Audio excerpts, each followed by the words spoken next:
Madrid, la capitale d'Espagne, fut ma première ville en Europe et aussi c'était mon premier voyage sac à dos seul. Je suis restée 3 nuits à Madrid et j'ai eu la chance d'être hébergée chez les parents d'un ami. À ma première journée, je suis arrivée assez tôt, alors j'ai pu faire un tour de Madrid. J'ai visité le Palais Royal, mais je l'ai seulement visité de l'extérieur, je ne suis pas rentrée. Juste à côté du Palais Royal, j'ai aussi visité la cathédrale de Madrid, la Plaza Mayor.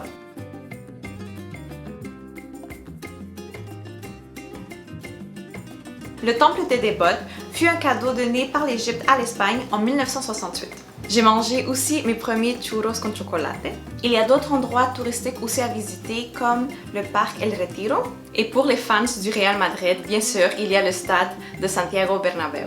Le lendemain, j'ai visité la ville de Toledo, l'ancienne capitale de l'Espagne. Et la durée du trajet fut approximativement 1h30. Et quand je suis arrivée, je suis allée dans un petit dépanneur pour chercher un map. Et dans le magasin, j'ai fait la rencontre d'une fille qui venait du Uruguay et on a décidé de faire le tour ensemble. Toledo fut une de mes villes préférées d'Espagne. Il y a beaucoup d'histoire et moi je raffole de l'histoire. On la surnomme la ville des 3 cultures. Vous pouvez marcher dans les rues et voir de l'art de temps des Arabes, aussi des synagogues. Vous pouvez également trouver des églises qui ont été construites sur une mosquée, la mosquée construite sur une synagogue, la synagogue construite sur un bâtiment romain et même il y a eu des sites archéologiques trouvés du temps de l'âge de bronze. J'étais là pour une journée et clairement une journée ce n'était pas assez. J'aurais dû vraiment rester 2 nuits pour pouvoir prendre le temps de visiter tout et connaître bien l'histoire de Toledo. En une journée, qu'est-ce que j'ai pu visiter? Ce fut la cathédrale de Toledo. Je vous recommande de prendre un audio guide si vous n'aimez pas les tours guidés en groupe. L'audio guide consiste soit à des écouteurs ou un genre de téléphone. Vous marchez à votre rythme. Si vous voulez aller plus vite, vous pouvez avancer à la station 2, 3. La construction a commencé dans les années 1300 et a fini dans les années 1500. La cathédrale Santa Maria de Toledo a été construite sur une mosquée. Vous pouvez voir sur la structure des points qui font référence au temps des Arabes. Pour ceux qui ne savaient pas, la péninsule ibérique, qui est l'Espagne et le Portugal, ont été conquis par les Arabes pour environ 700 ans. Ensuite, on s'est dirigé vers une des synagogues de Toledo, la synagogue El Tránsito, qui est maintenant un musée sur les Juifs séfardis. Dans le temps des Arabes, il y avait également une grande présence de la communauté juive séfardie en Espagne. Ce qui est intéressant des synagogues de Toledo, c'est qu'ils ont demandé aux Arabes de faire l'architecture, donc les plans et la construction. C'est pour ça que vous pouvez voir des structures plus islamiques arabes. À la synagogue d'El Tránsito, le rabbin a dû demander la permission au roi d'Espagne ou aux dirigeants chrétiens pour construire la synagogue et il a demandé à un arabe de faire la construction de la synagogue. Oh, c'est beau voir tous ces mélanges de cultures. Et on a fini par visiter le musée del Greco. El Greco, c'est un grand peintre, sculpteur et architecte. Hey! Comment on prononce son nom? Domenikos Theotokopoulos. Domenikos Theotokopoulos. Mon Dieu, mon frère est meilleur que toi! Ah, merci beaucoup!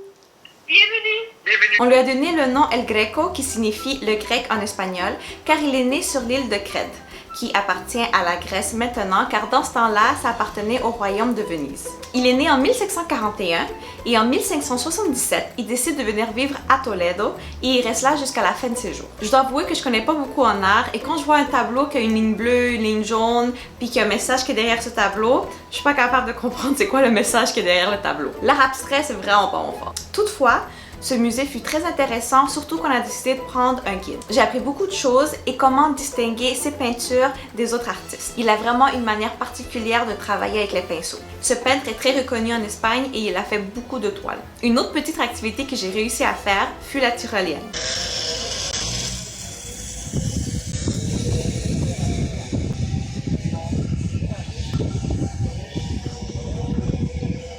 Comme j'ai dit au début, une journée ce n'est pas assez. Il reste d'autres places à découvrir. D'autres endroits qui sont aussi populaires comme la Mezquita del Cristo de la Cruz, donc une ancienne mosquée, Santa Maria la Blanca, c'est une autre synagogue. Il y a aussi El Alcázar que maintenant c'est rendu un musée militaire si ça vous intéresse. Il y a même des grottes. Et juste marcher dans la ville, c'est toute une merveille. Pour ma dernière journée à Madrid, ma nouvelle amie et moi, on a décidé d'aller visiter El Monasterio de San Lorenzo del Escorial. C'est à environ 1 heure de Madrid. Nous avons également pris l'autobus et le ticket a coûté environ 80 €.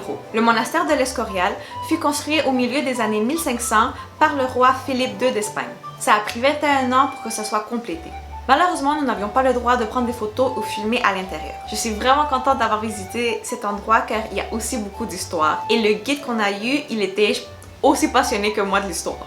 Ce monastère, ce n'est pas seulement un monastère, c'est aussi un palais, il y a une basilique, un musée, une école, une grande bibliothèque et le Panthéon royal. Le Panthéon royal contient les tombes des rois, reines et princes d'Espagne. Ça, c'était la partie la plus creepy pour moi. Jamais été entourée autant de tombes. Autant à Toledo qu'à l'Escorial, l'architecture est incroyable. L'Escorial, c'était la première fois que je rentrais dans un palais et c'était vraiment intéressant de voir comment les rois habitaient avant, toutes les différentes salles, à quoi elles servent, les habitudes de ces années-là, toutes les toiles, les tapis, la grande bibliothèque et tous les trésors qu'il y a dans ces livres. Même les globes terrestres sont intéressants parce qu'on peut voir comment eux ils imaginaient la Terre dans ce temps-là et les différents continents. On peut visiter les jardins et ce fut pas mal le seul endroit où j'ai pris des photos. Je vous recommande toutes ces places-là et de prendre le temps de les visiter. Pour les prix, juste préciser de toujours regarder sur le site internet car souvent il y a des journées gratuites. Aussi des rabais pour les étudiants et d'autres types de rabais. Pour les latinos, si vous avez une preuve de votre double nationalité ou le passeport de votre pays d'origine, vous pouvez le montrer et avoir plusieurs rabais ou même des entrées gratuites. Alors ceci conclut la première partie de mon voyage en Espagne. Lors de ma prochaine vidéo, je vous fais découvrir Barcelona et Saragossa. Si vous avez aimé ma vidéo, n'oubliez pas de cliquer sur like, de partager ou de vous abonner à ma chaîne YouTube. À la prochaine!